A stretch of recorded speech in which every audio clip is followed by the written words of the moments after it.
Friends ਤੁਹਾਡਾ ਇੱਕ compound microscope ਦਾ ਇੱਕ ਕੇਸ ਰਹਿ ਗਿਆ ਸੀ। ਸੋ ਸਾਡੇ ਕੋਲ ਇਹ ਹੈਗਾ ਜਦੋਂ ਸਾਡੀ ਫਾਈਨਲ ਇਮੇਜ ਇਨਫਿਨਿਟੀ ਤੇ ਬਣ ਰਹੀ ਹੈਗੀ ਆ। ਹੁਣ ਜਦੋਂ ਸਾਡੀ ਫਾਈਨਲ ਇਮੇਜ ਇਨਫਿਨਿਟੀ ਤੇ ਬਣਦੀ, ਸਾਡਾ ਜਿਹੜਾ m ਦਾ ਫਾਰਮੂਲਾ ਤੇ ਉਹੀ ਰਹੇਗਾ that m equal to m nought, ਜਿਹੜੀ ਅਸੀਂ ਲਾਸਟ ਕੇਸ ਦੇ ਵਿੱਚ ਡਿਸਕਸ ਕੀਤਾ ਸੀ, ਇਕੁਅਲ ਟੂ me। ਸੋ ਇਹਦੇ 'ਚ ਆਪਾਂ ਕੀ ਕਰਾਂਗੇ, ਸਾਡਾ ਜਿਹੜਾ m ਨੋਟ ਹੈਗਾ ਵਾ ਉਹ ਤੁਹਾਨੂੰ ਪਤਾ as it is v note over u note ਹੋਏਗਾ, ਅਤੇ me ਦੀ ਜਗ੍ਹਾ 'ਤੇ ਅੱਗੇ ਸਾਡੇ ਕੋਲ ਵੈਲਿਊ ਹੈਗੀ ਸੀ, ਜਿਵੇਂ ਤੁਸੀਂ ਦੇਖ ਸਕਦੇ ਅੱਗੇ ਸਾਡੇ ਕੋਲ ਵੈਲਿਊ ਹੈਗੀ ਸੀ 1 + g/fe।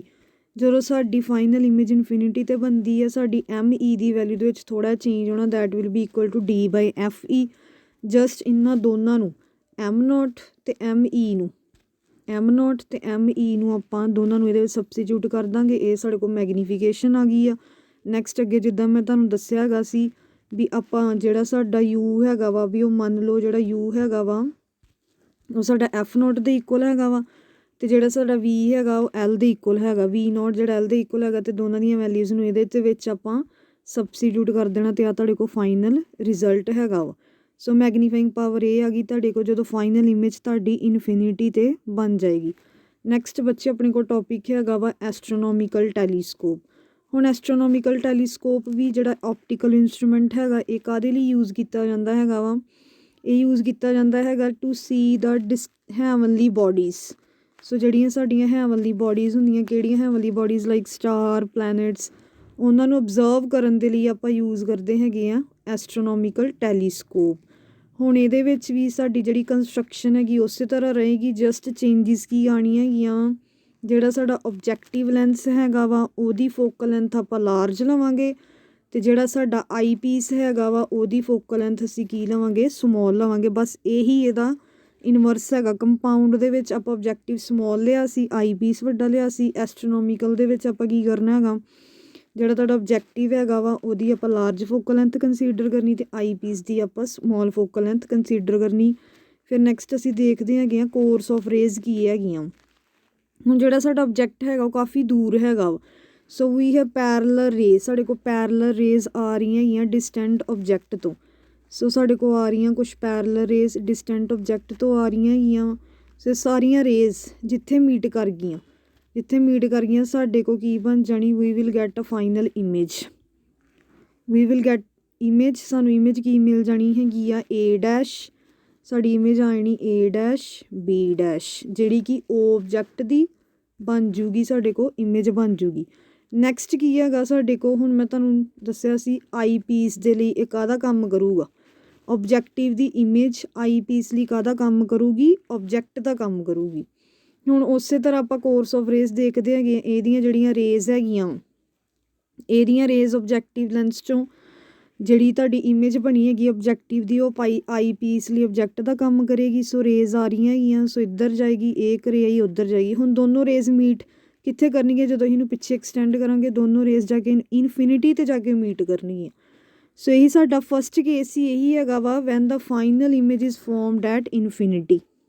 ਠੀਕ ਆ, ਹੁਣ ਇਹਦੀ ਆਪਾਂ ਮੈਗਨੀਫਿਕੇਸ਼ਨ ਕੈਲਕੂਲੇਟ ਕਰਦੇ ਹੈਗੇ। ਸੇਮ ਫਾਰਮੂਲਾ ਤੁਹਾਨੂੰ ਪਤਾ ਮੈਗਨੀਫਿਕੇਸ਼ਨ ਦਾ ਫਾਰਮੂਲਾ m = β/α। ਜਸਟ ਤੁਸੀਂ ਕੀ ਕਰਨਾ ਹੈਗਾ, ਬੀਟਾ ਅਤੇ ਅਲਫਾ ਦੀਆਂ ਵੈਲਿਊਜ਼ ਨੂੰ ਫਾਈਂਡ ਆਊਟ ਕਰਕੇ m ਦੇ ਫਾਰਮੂਲੇ ਦੇ ਵਿੱਚ ਸਬਸਟੀਟਿਊਟ ਕਰ ਦੇਣਾ ਹੈਗਾ ਵਾ।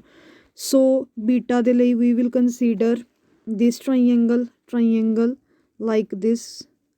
ਸੋ we will consider here a', b', c2। So ਇੱਥੇ ਹੀ ਟੈਨ ਬੀਟਾ ਲਾਵਾਂਗੇ। ਟੈਨ ਬੀਟਾ ਤੁਹਾਨੂੰ ਪਤਾ ਕੀ ਦੇ ਇਕੁਅਲ ਹੈਗਾ, ਟੈਨ ਇਜ਼ p/b।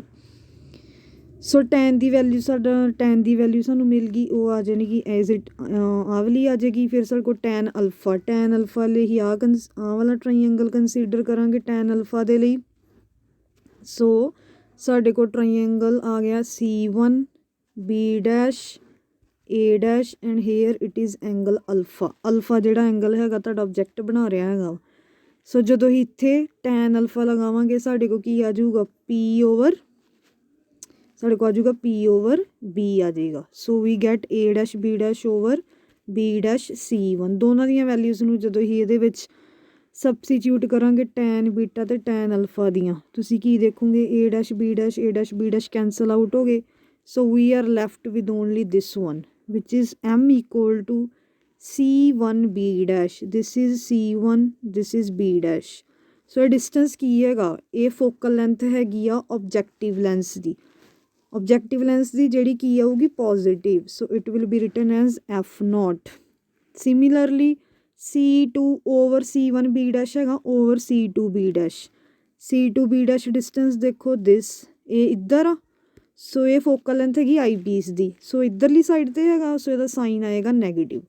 ਸੋ ਇਹਦਾ ਸਾਈਨ ਆਏਗਾ ਨੈਗੇਟਿਵ। ਸਾਡੇ ਕੋਲ M ਦੀ ਵੈਲਿਊ ਆ ਗਈ F0 over minus FE। So this is the magnification ਜਦੋਂ ਸਾਡੀ ਫਾਈਨਲ ਇਮੇਜ ਇਨਫਿਨਿਟੀ 'ਤੇ ਬਣ ਰਹੀ ਹੈ। ਇਹ ਤੁਹਾਡਾ ਹੈਗਾ ਫਸਟ ਕੇਸ।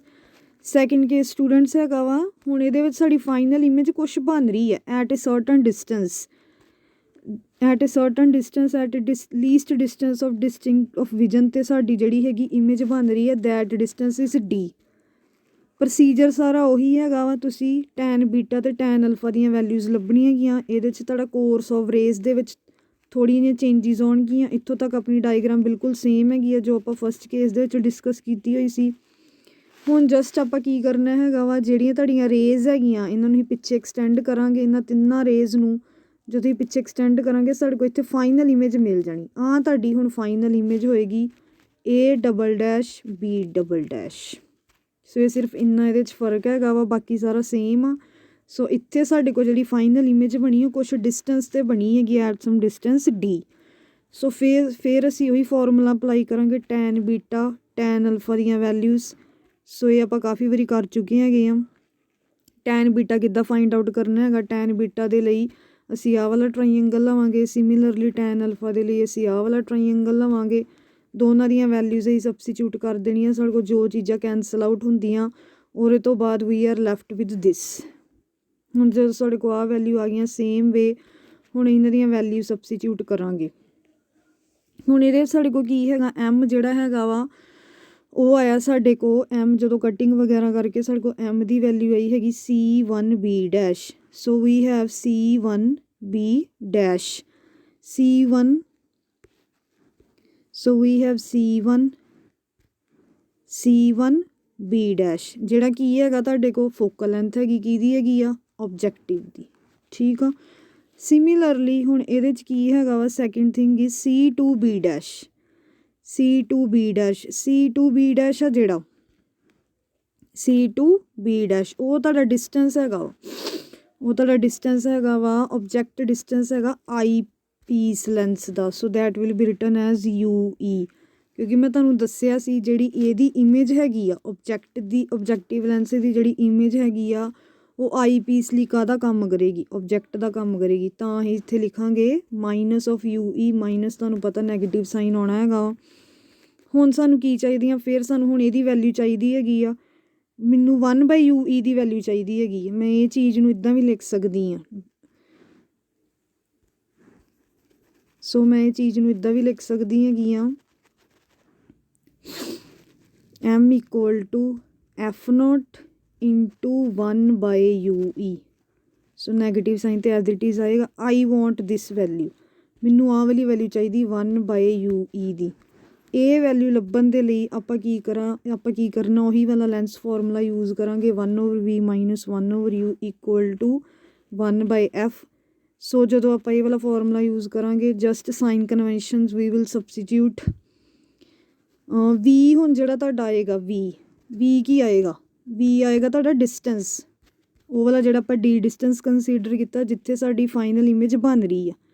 ਸੋ ਫਾਈਨਲ ਇਮੇਜ ਤੁਹਾਡੀ ਇੱਧਰਲੀ ਸਾਈਡ 'ਤੇ ਹੈਗੀ ਹੈ ਜਿੱਦਾਂ ਡਾਇਗਰਾਮ 'ਚ ਤੁਸੀਂ ਦੇਖ ਰਹੇ ਹੈਗੇ ਆ। ਸੋ V ਦੀ ਜਗ੍ਹਾ 'ਤੇ we will put -D। Negative sign ਤੁਹਾਨੂੰ ਪਤਾ ਕਿਉਂ ਆਉਣਾ ਹੈਗਾ ਵਾ, ਕਿਉਂਕਿ ਜਿਹੜੀ ਤੁਹਾਡੀ ਹੈਗੀ ਆ ਲੈਂਸ ਦੇ ਇੱਧਰਲੀ ਸਾਈਡ 'ਤੇ ਤੁਹਾਡੀ ਇਮੇਜ ਬਣੀ ਹੈਗੀ ਹੈ, we will use negative sign. Similarly U ਦੀ ਜਗ੍ਹਾ 'ਤੇ we will use -UE and we will put the values in this formula.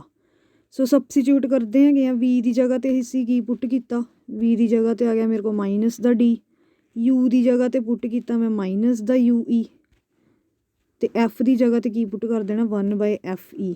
ਸਾਨੂੰ ਕਿਹਦੀ ਵੈਲਿਊ ਚਾਹੀਦੀ, ਸਾਨੂੰ ਸਿਰਫ ਵੈਲਿਊ ਚਾਹੀਦੀ ਹੈਗੀ ਸੀ 1/UE the.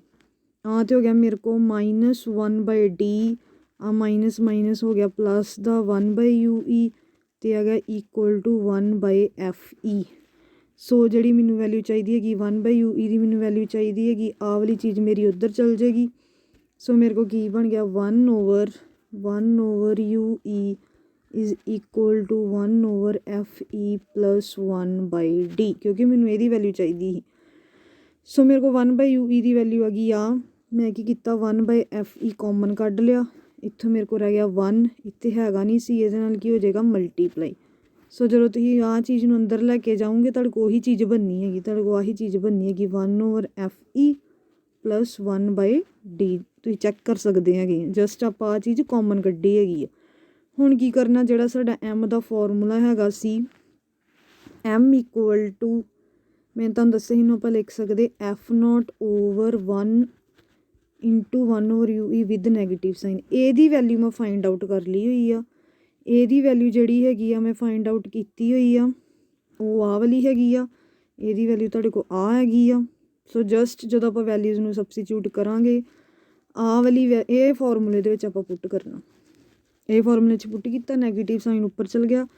So we will get the final result which is equal to this one minus F0/FE into 1+FE/D। ਸੋ ਤੁਹਾਡੇ ਕੋਲ ਮੈਗਨੀਫਾਈਂਗ ਪਾਵਰ ਜਿਹੜੀ ਹੈਗੀ ਉਹ ਨੈਗੇਟਿਵ ਆਈ ਆ।